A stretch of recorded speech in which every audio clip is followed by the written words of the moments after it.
STSC act 1989 इसके विषय में हम कंटिन्यू 3 दिन से पढ़ रहे हैं।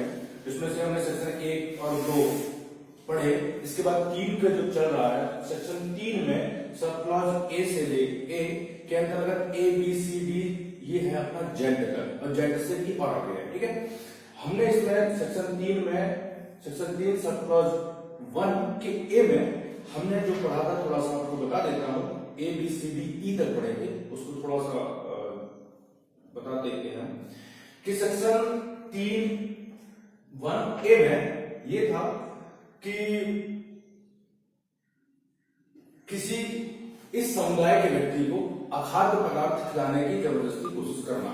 ठीक, ए में अखाद्य पदार्थ था जो खाने योग्य नहीं है, ऐसे पदार्थ को खिलाने के लिए जबरदस्ती इन वर्ग के लोगों को फोर्स करने पर यह अपराध दर्ज करते हैं। बी में था कि उनके आवास स्थान जहां वो रह रहे हैं, जिनका उनका आवास है, निवास स्थान है, तंबू बना के रह रहे हैं, मतलब वो परमानेंट वहां पर रह रहे हैं, उनके घर के सामने ऐसी कोई पदार्थ जो कि घृणाजन्य हो, जो देखने में बुरा लगे, पशु का शव हो, या ऐसे पदार्थ जो कि उनके परिवेश, उनके स्वास्थ्य के लिए हानिकारक हो, ऐसे पदार्थों को यदि कोई व्यक्ति एकत्रित करता है, रखता है, तो वह सेक्शन बी के अंतर्गत अपराधी होगा, मतलब अपराध करता है। ठीक है, सी में है इस एक्ट के सेक्शन 3 सब क्लॉज 1 के अंतर्गत A B C D पढ़ रहे थे। तो सेक्शन 3(1) सब क्लॉज ए सी के अंतर्गत हमने बताया था कि इन व्यक्तियों के प्रति कैसे आशय होना चाहिए, हमेशा अपराध में आशय होना चाहिए। क्षति करने के आशय से, अपमानित करने के आशय से, या उनको क्षुब्ध करने के आशय से उनके पड़ोस में। बी में था घर के सामने और सी में है उनके पड़ोस में, उनके मोहल्ले पे यदि ऐसे पदार्थ रखते हैं जो सेक्शन बी में दिया गया है, मलमूत्र हो गया, पशु शव हो गया, कूड़ा हो गया, जो कि गलत तरीके से रखते हैं, तो वह इसके अंतर्गत अपराधी है। लेकिन क्या होना चाहिए?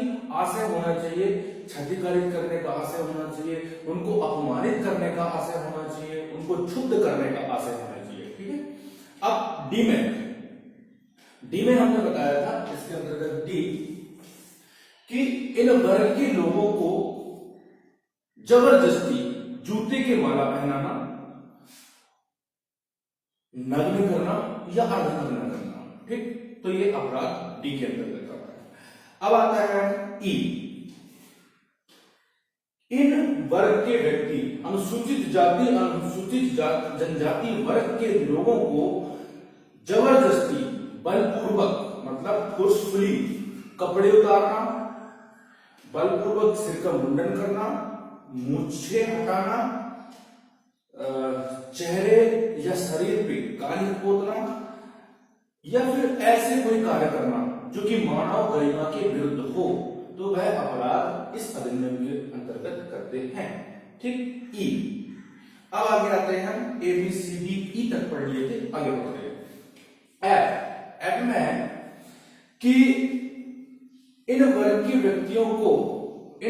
व्यक्तियों के पास जो इनकी स्वामित्व की भूमि है, मतलब इनका खुद की भूमि है, या ऐसी कोई भूमि जो आवंटित की गई है, या ऐसी कोई भूमि जो आवंटन के लिए अधिकृत है, मतलब आवंटन के लिए प्रचलन में है सरकार के द्वारा, ऐसी भूमियों को इनके स्वामित्व से, इनके अधिकार से जबरदस्ती बलपूर्वक हटाना, या फिर इन भूमियों पर सदोष कब्जा करना और कब्जा करके उससे फायदा उठाने की कोशिश करना, तो ये अपराध ई के अंदर, एफ के अंतर्गत करते हैं। ठीक, अब एक शब्द यहां उपयोग हुआ, सदोष।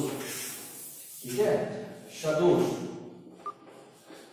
का मतलब होता है कि इसका यदि हम डिस्क्रिप्टिव में जाते हैं तो सदोष का अर्थ होता है व्यक्ति की इच्छा के विरुद्ध, व्यक्ति की सहमति के अलावा और ऐसी सहमति प्राप्त करना। सदोष का मतलब है उसकी इच्छा के विरुद्ध होना चाहिए, उसकी सहमति के अलावा होनी चाहिए, या फिर ऐसी सहमति होनी चाहिए, वो इन व्यक्तियों से ऐसी सहमति प्राप्त करने का है कि उसको मृत्यु या मृत्यु कारित करने के उपयोग वो करके मृत्यु कारित करने की धमकी देकर यदि उनसे ऐसा लिखा पढ़ी करवा देता है, सहमति प्राप्त कर देता है, तो वह अपराध कारित करता है। ठीक है, सदोष का मतलब ये होगा। आगे आते हैं, हम देखते हैं जी।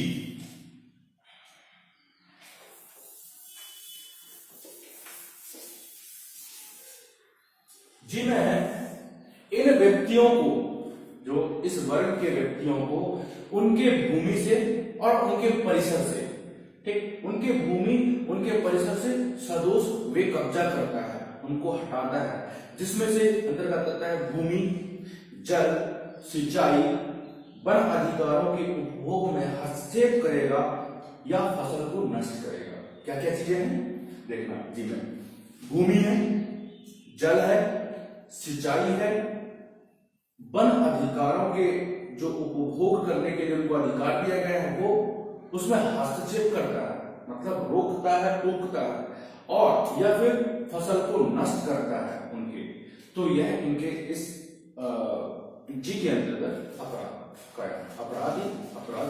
करेगा। ठीक, आगे देखते हैं एच। सेक्शन एच में है अनुसूचित जाति जनजाति वर्ग के व्यक्तियों को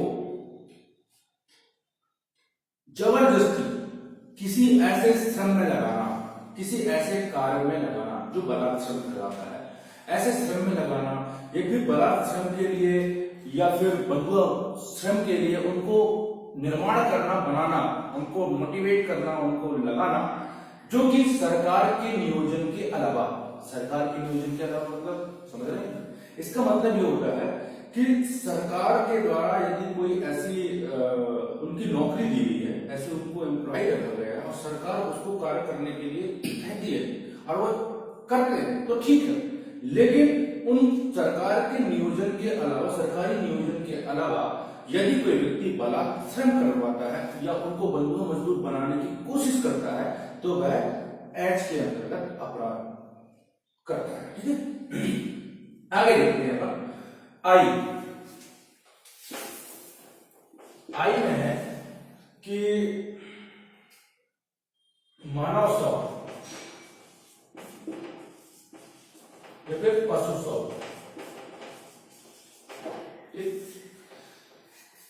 की पॉइंट्स में याद रखना है, बड़े हैं इनको थोड़ा थोड़ा याद रखना है, एकदम बिल्कुल सिंपल तरीके से। आई में इस वर्ग के व्यक्तियों को विवश करना, किस चीज में विवश करना, विवश करना, यहाँ पे जबरदस्ती फोर्सफुली उनको लगाना, मानव शव को ढोने के लिए, पशु शव को ढोने के लिए या फिर कब्र खोदने के लिए, इनको यदि हम जबरदस्ती फोर्सफुली यदि कहते हैं कि आप इस पशु के शव को लेकर जाओ या फिर कब्र खोदना है जबरदस्ती बिना सहमति के, ठीक है, तो ये इस आई के अंतर्गत अपराध करेंगे, अपराध कारित करते हैं। आगे देखते हैं जे में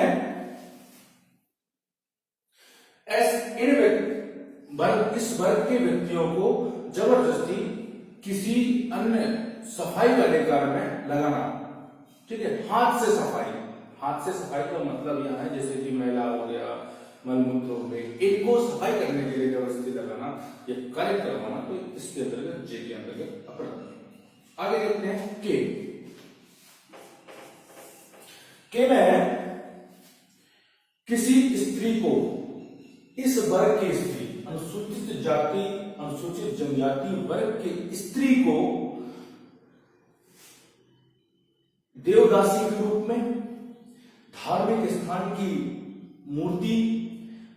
मूर्ति या पात्र और अन्य रीति रिवाज के अनुसार कार्य करेगा तो वह अपराध करेगा। मतलब ये है, इसको मैं बता देता हूं, इन वर्ग की स्त्रियों को देवदासी के रूप में पूजा करवाना या फिर धार्मिक स्थान की मूर्ति में वहां काम में लेना, मूर्ति या पात्र को जबरदस्ती वहां पर एम्प्लॉय के रूप में काम करवाना और अन्य रीति रिवाज के अनुसार कार्य करेगा तो वह अपराध होगा। ठीक, आगे देखते हैं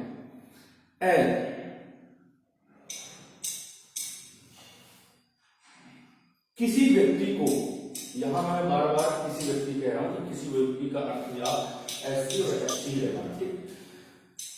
किसी व्यक्ति को मजबूर, अभित्रस्त या निवारित करने पर, किन किन चीज में निवारित करने पर, यहां बहुत अच्छा है एल, अधिकांश देखने को मिलता था ये कि ये चीजें हो जाती थी इनके साथ, और इनको कानून का ज्ञान न होने की वजह से कभी कभी होता है कि हमें कानून की जानकारी न होने की वजह से इन अपराध को हम समझ नहीं पाते कि हमारे साथ अपराध हो गया।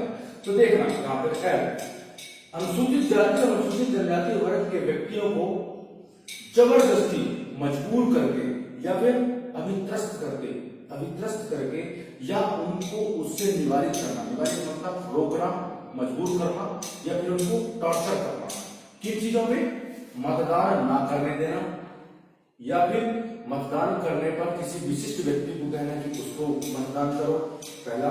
दूसरा है इसी में, यदि इस वर्ग के कोई व्यक्ति किसी चुनाव में अभ्यर्थी के रूप में चुनाव लड़ रहे हैं, उस पर उसको नामांकन ना भरने देना, ये भी है।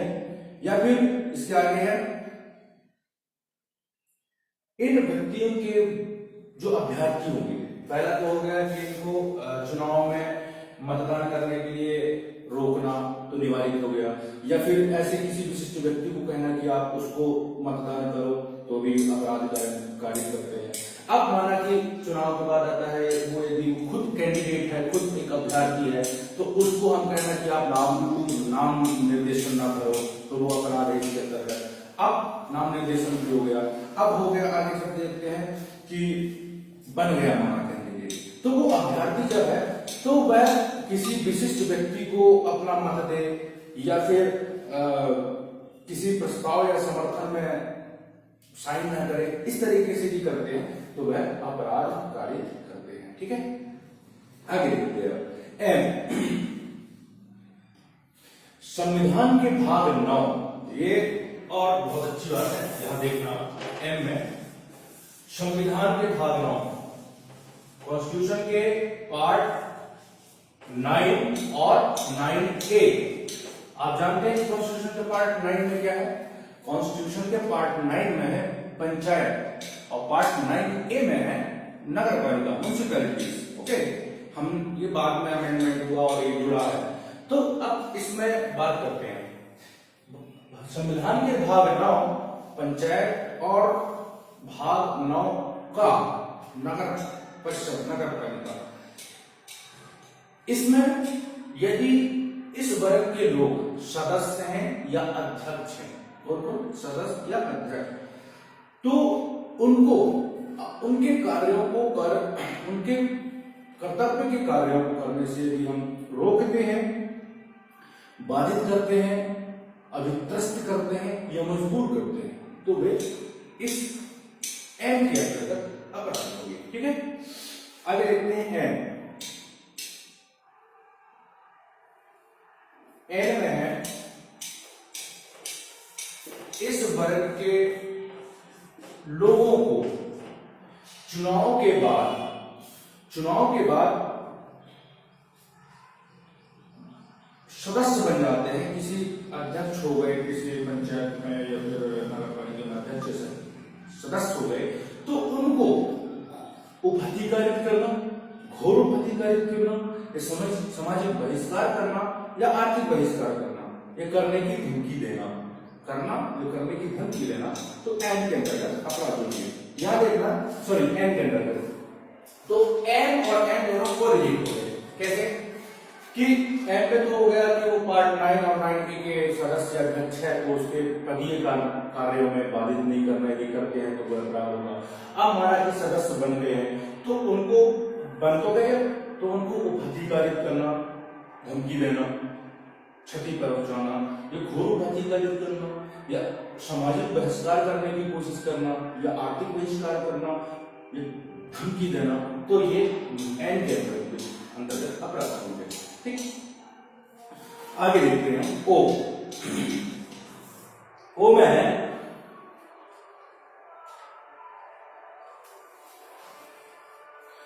ऐसे अभ्यर्थी को, जो इस वर्ग के अभ्यर्थी को मतदान करने या विधि द्वारा जो विधि बनाई गई है, मतदान करने या विधि द्वारा जो विधि बनाई गई है उसके अनुसार मतदान ना करने पर ये अपराध करते हैं। ठीक, यहाँ भी मतदान का विषय हो गया कि विधि द्वारा यदि कोई ऐसा उपबंध बना दिया गया, ऐसा विधि बना दी गई है, ऐसा नियम तैयार कर दिया गया, उसके अंतर्गत यदि नहीं करने देते तो वह अपराध करते हैं। आगे देखते हैं पी। पी में है जिसका शायद मुझे लगता है कि ज्यादा इसका मिसयूज होता है, ज्यादा मिसयूज हो सकता है, या तो कहते हैं कि इसका लोग जानते नहीं है। जैसे कि इन सदस्यों, इन वर्ग के लोगों को या इन वर्ग के सदस्यों को जबरदस्ती किसी सिविल केस या सिविल वाद में या फिर धार्मिक प्रकरण में, मतलब क्रिमिनल केस में यदि इनको झूठा फंसाते हैं तो वे अपराध करते हैं। यहां पर क्या बात है, झूठा, यहाँ पे फॉल्सली होना चाहिए, है ना। किसी इन वर्ग के व्यक्तियों को जबरदस्ती किसी सिविल वाद या क्रिमिनल केस, सिविल केस या क्रिमिनल केस में जबरदस्ती फंसाते हैं, मिथ्या फंसाते हैं, तब अपराध है। यदि मिथ्या नहीं है तो कोई बात नहीं, फिर तो अपराध ही होगा, लेकिन मिथ्या फंसाते हैं तो वह अपराध करते हैं। ओके, आगे देखते हैं क्यों।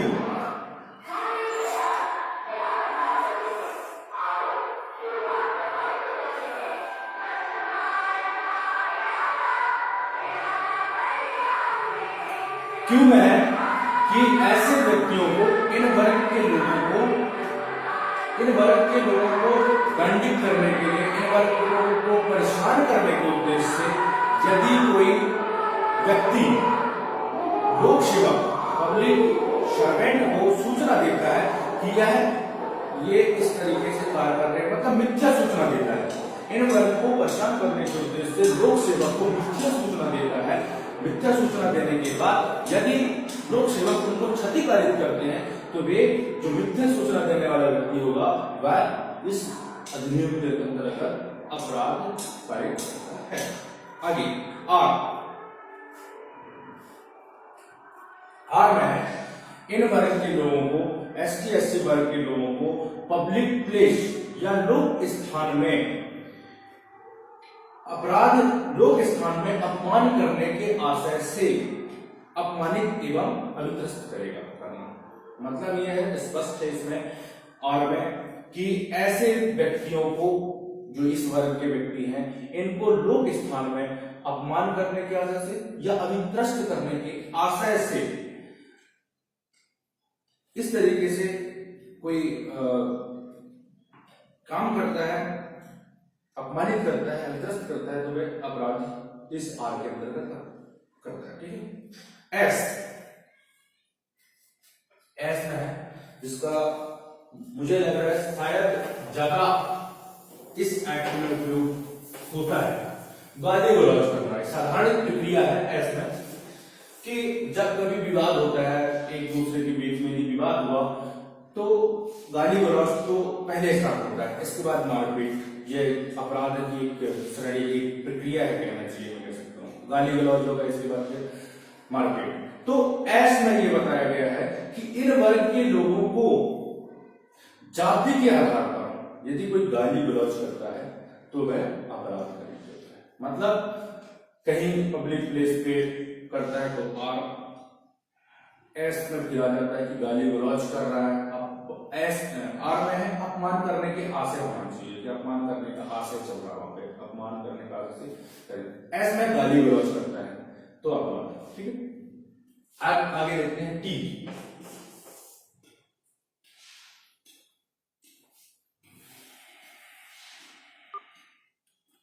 अब टी में है इन वर्ग के लोगों के द्वारा ऐसी कोई वस्तु को जो कि ये बड़े ही अच्छे तरीके से मानते हैं, बड़े आत्मीय दृष्टि से देखते हैं उस चीज को कि यह वस्तु हमारे पुरातन है, इस वस्तु से हमारा लगाव बहुत अच्छा है, इस वस्तु से हमारे ऐतिहासिक पृष्ठभूमि जुड़ी हुई है, तब अगर हम वहां जाके देखते हैं तो, और उन वस्तु को यदि अन्य वर्ग के द्वारा मतलब इस वर्ग से अन्य, ठीक है, उनके द्वारा उसको नष्ट करते हैं, क्षतिकारित करते हैं, रोकते हैं उस वस्तु के पास जाने के लिए, तो वह अपराध कारित करते हैं। अब मैं यहाँ पर डेफिनेशन में वस्तु उपयोग किया गया है, उस वस्तु को बताना चाहूंगा। वस्तु का मतलब यहाँ पर है ऐसी कोई मूर्ति या फिर ऐसे कोई फोटो या रंग चित्र जिससे इस वर्ग के लोगों का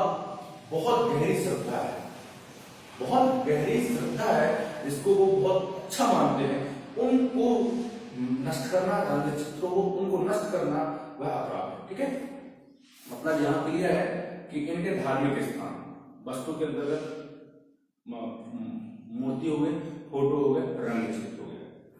अब आगे देखते हैं यू, टी के बाद यू।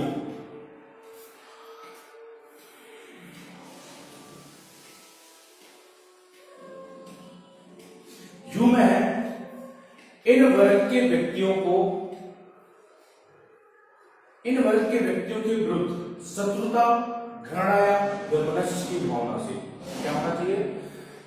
यू में है इन वर्ग के व्यक्तियों को शत्रुता, वैमनस्य या घृणा की दृष्टि से लिखित, मौखिक, चलचित्र या चिन्हों के माध्यम से इनको अपमान करने की कोशिश करता है। अभिवृद्धि करेगा या प्रख्यान करेगा, मतलब पब्लिकेशन करेगा। देखना यहाँ पे यू में क्या कंटेंट्स होना चाहिए? कंटेंट्स जरूरी होना चाहिए। शत्रुता,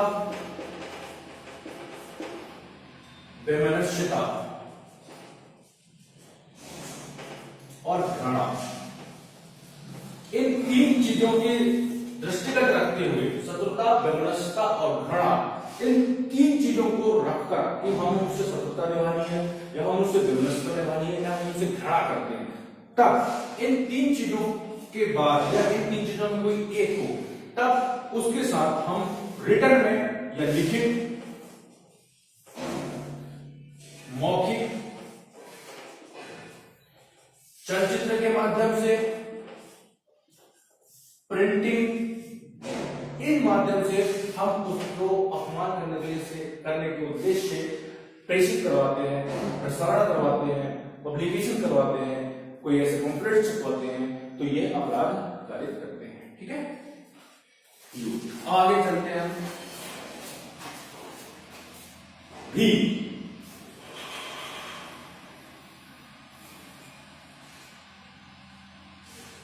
भी में है यू में भी अपमान की दृष्टि है उनके पब्लिकेशन का। भी में वैसे ही सेम कि इन वर्ग के लोगों के ऐसे कोई दिवंगत व्यक्ति जिनको ये बड़ी श्रद्धा से मानते हैं, जो बहुत ही अच्छे से मानते थे, उनको अपने गुरु मानते हैं, कह सकते हैं हम कि उनके प्रति उनकी श्रद्धा अटूट है। उन व्यक्तियों के बारे में यदि गलत तरीके से प्रचार प्रसार करते हैं या फिर अपमान करने के आशय से लिखित या अपमान करने के आशय से लिखित या अन्य माध्यमों से प्रसारित करते हैं, तो अपराध करते हैं। ठीक है, बी। आगे देखते हैं डब्ल्यू। डब्ल्यू में 1 और 2 दो चीजें हैं। ठीक है, 1 और 2 कैसे? डब्ल्यू इस वर्ग के स्त्रियों को उसकी सहमति के बिना स्पर्श करने पर, और स्पर्श करने का आशय होना चाहिए लैंगिक प्रकृति का हो, तो वे अपराध करते हैं। ठीक है, दूसरा में है इस वर्ग के स्त्री को लैंगिक प्रकृति के शब्दों, कार्यों या अंग विक्षेपों का उपयोग करना। क्लियर है? डब्ल्यू में डब्ल्यू का है 1, इसमें 2 है। ठीक है, पहला है कि इस वर्ग के स्त्री को आशय के साथ, लैंगिक प्रकृति के आशय के साथ स्पर्श करने का अपराध। दूसरा है उसकी सहमति के बिना। दूसरा है कि ऐसे कोई शब्द करना, शब्द, कार्य या फिर अंग विक्षेपों का उपयोग करना इन स्त्रियों के प्रति, और प्रकृति वैसी होनी चाहिए। तो वह अपराध करते हैं। ठीक, आगे देखते हैं एक्स। एक्स में है जलाशय का विषय में, पानी के उपयोग करने के विषय में है। कैसा है कि इन वर्ग के लोगों के द्वारा किसी जलाशय, अन्य जल स्रोत,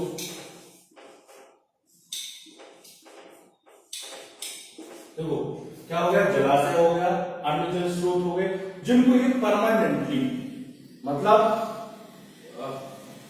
निरंतर तौर से पूर्व में उपयोग करते आ रहे हैं, उनसे यदि इनको रोकते हैं, बाधित करते हैं, तो अपराध कारित करते हैं। ठीक है, या फिर इन जलाशय या अन्य स्थानों को बाधित करते हैं तो अपराध करते हैं, या फिर इनको दूषित करते हैं, दूषित कर देते हैं, कुछ मिला देते हैं, कचरा वचरा मिला देते हैं, तो वह अपराध करते हैं। और दूषित करने पर वह वो उस उपयोग के लिए कोई ना, जैसे पीने के लिए उपयोग कर रहे हैं वो जलाशय, यदि पीने योग्य नहीं होगा तो वह अपराध करते हैं, लेकिन आशय जरूर होना चाहिए। ठीक है, आगे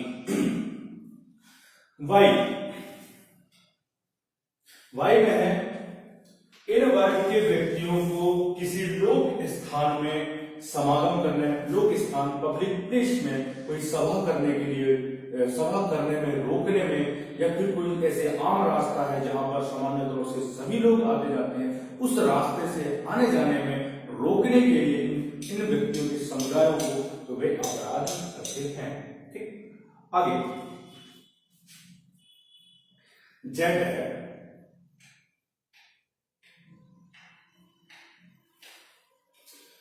जेड है इन वर्ग SC ST अनुसूचित जाति और अनुसूचित जनजाति व्यक्तियों के जबरदस्ती उनके घर या निवास स्थान से बाहर ले जाने पर, निवास स्थान को छोड़ने में मजबूर करते हैं उनके इन व्यक्तियों को, तो ये अपराध करते हैं जेड के अंतर्गत। ठीक है, मतलब यदि कोई घर में रह रहे हैं और इनको जबरदस्ती बाहर निकालते हैं, जबरदस्ती उनको घर से निकालने की कोशिश किया जाता है तो वे अपराध करते हैं, या फिर उनके घर को बाहर निकाल के तोड़ा जाता है तो अपराध करते हैं। लेकिन यहाँ पर एक छोटा सा नोट है कि यदि लोक प्रयोजन के लिए यदि है, मतलब लोक कर्तव्य के निर्वहन में यदि कार्रवाई की गई है तो नहीं होगा। मतलब यदि वो अवैध तरीके से बना दिए हैं घर, और उसको यदि गवर्नमेंट, उसको यदि एडमिनिस्ट्रेशन प्रशासन ने चाहकर निरीक्षण करने के बाद देखा, सुना और देखा कि हाँ ये तो गलत है, तो वह अपने कर्तव्य भावना से जब काम करेंगे तो ये अपराध कार्य नहीं होता। लेकिन कर्तव्य भावना से अलग हटकर उनको फोर्सफुली गलत तरीके से निकालते हैं तो वह जेड के अंतर्गत अपराध कार्य करते हैं। ठीक है दोस्तों, हो गया। अब अपन इसको आगे बहुत है जेड के बाद उसको हम पढ़ेंगे निरंतर।